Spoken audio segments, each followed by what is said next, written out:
Bonjour et bienvenue à Lumière de la Parole, votre émission quotidienne pandémique consacrée à la parole de Dieu. Ici Dominique qui vous accueille dans cette initiative des paroisses Notre-Dame de Foi et la Transfiguration du Seigneur en collaboration avec la web télé ecdq.tv. Alors aujourd'hui, mardi le 11 janvier, mettons-nous à l'écoute de l'Évangile de Jésus-Christ selon saint Marc. Jésus et ses disciples entrèrent à Capharnaüm. Aussitôt, le jour du sabbat, il se rendit à la synagogue et là, il enseignait. On était frappé par son enseignement, car il enseignait en homme qui a autorité et non pas comme les scribes. Or, il y avait dans leur synagogue un homme tourmenté par un esprit impur qui se mit à crier « Que nous veux-tu, Jésus de Nazareth? Es-tu venu pour nous perdre? Je sais qui tu es le Saint de Dieu. » Jésus l'interpella vivement.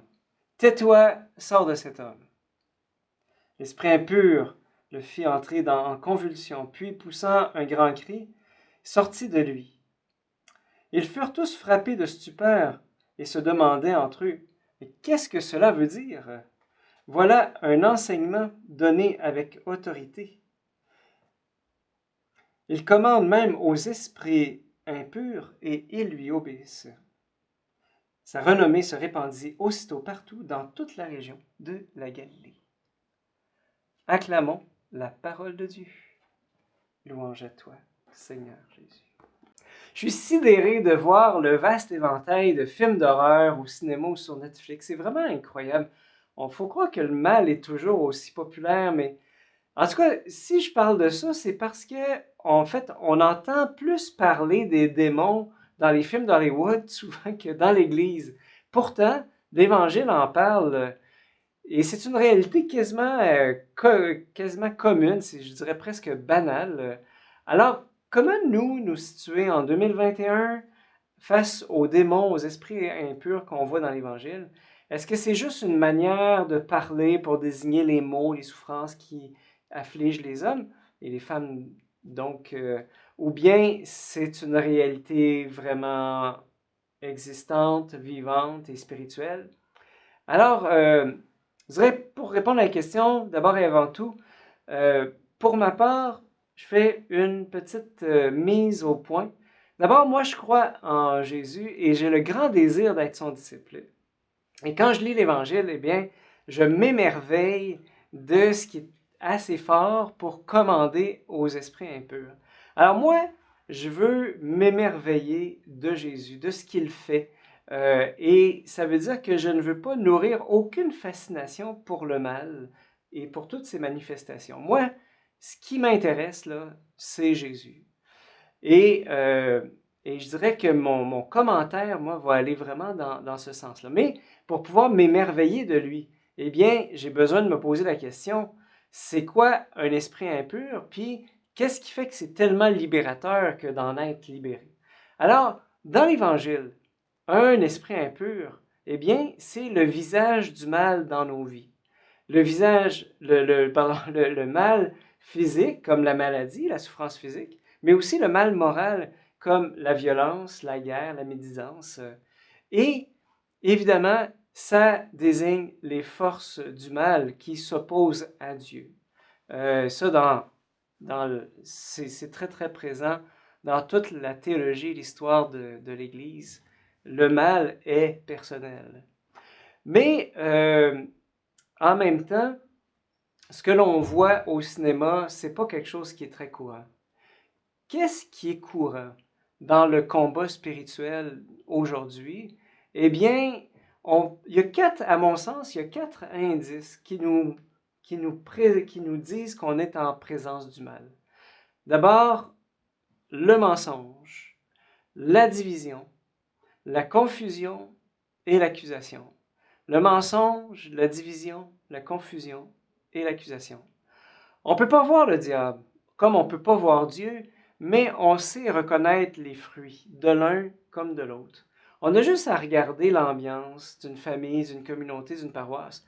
S'il y a du mensonge, s'il y a de la division, de la confusion ou de l'accusation. Mais là, si l'esprit du mal est là, est-ce qu'on va capoter pour autant? Non. Est-ce qu'on va se taper dessus pour autant? Ben non. Par-dessus toute chose, il est important de pouvoir nommer les choses par leur nom.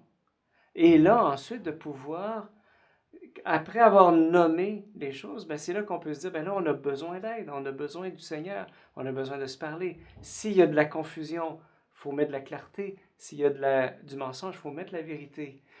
S'il y a de la division, il faut entreprendre des dialogues, peut-être même se pardonner. S'il y a de l'accusation, ça prend de la miséricorde. Mais tant qu'on nomme pas les choses, ben, on ne peut pas y remédier non plus. Alors, il va sans dire, Jésus, qu'est-ce qui fait que je l'admire, moi? C'est que tout ce mal-là, là, il le domine.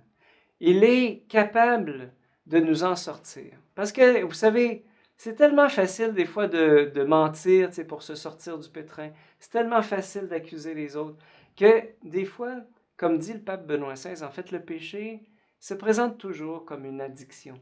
On a de la difficulté, on veut s'en sortir, mais on a besoin d'un sauveur. Et c'est là que, pour moi, dans l'Évangile d'aujourd'hui, ben, je m'émerveille de Jésus parce que ce mal-là, là, ben, Jésus, il le domine. Il le domine.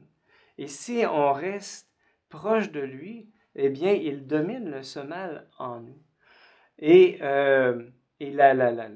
dans l'Évangile, eh bien, c'est, pour moi, d'aujourd'hui, c'est tout ce qui fait du mal à nos familles, à nos communautés, tout ce mal qui nous fait crier vers Jésus, Seigneur, sauve-nous. Hein? Et c'est ce mal, voilà, qui crie à Jésus aussi. Que nous veux-tu, Jésus de Nazareth? Es-tu venu pour nous perdre? La réponse est oui, je suis venu pour te perdre. Ton règne est fini, tu t'en vas. Le règne du mal est terminé quand Jésus arrive dans un cœur. Mais pour ça, il faut l'inviter, il faut l'interpeller, il faut lui demander de venir, d'agir dans notre vie. Alors, vous savez, ce qui me frappe dans l'Évangile aussi qu'on a entendu, eh bien, c'est que le plus étonnant, les gens ne sont pas frappés par un homme qui est en convulsion puis qui gigote comme un bacon en criant, tu sais. Non, les gens sont frappés parce que Jésus parle avec autorité. Ils disent, qu'est-ce que cela veut dire? Voilà un enseignement nouveau donné avec autorité. Il commande aux esprits impurs et ils lui obéissent. Et les gens ne sont pas frappés par le phénomène du gars qui gigote, ils sont frappés par la parole de Dieu, l'autorité de la parole. Et vous savez quoi? Cette parole-là, là, elle nous est accessible. C'est la parole de Dieu qui est là dans nos Bibles. Voilà. Et donc, ma question d'aujourd'hui, y a-t-il une parole de Dieu dans la Bible, une parole de Jésus, à laquelle tu t'accroches dans les moments d'épreuve? Une parole qui t'a sauvé, une parole qui t'a tiré des ténèbres, une parole qui a chassé la confusion, qui a chassé le mensonge dans ta vie, qui a chassé la division, qui a chassé le quatrième, je me rappelle plus, qui a chassé le mal finalement. Alors, pour ceux et celles qui le veulent, peut-être en commentaire, on pourrait simplement se partager les uns aux autres ces paroles de Jésus qui nous ont libérés un jour. Bonne journée.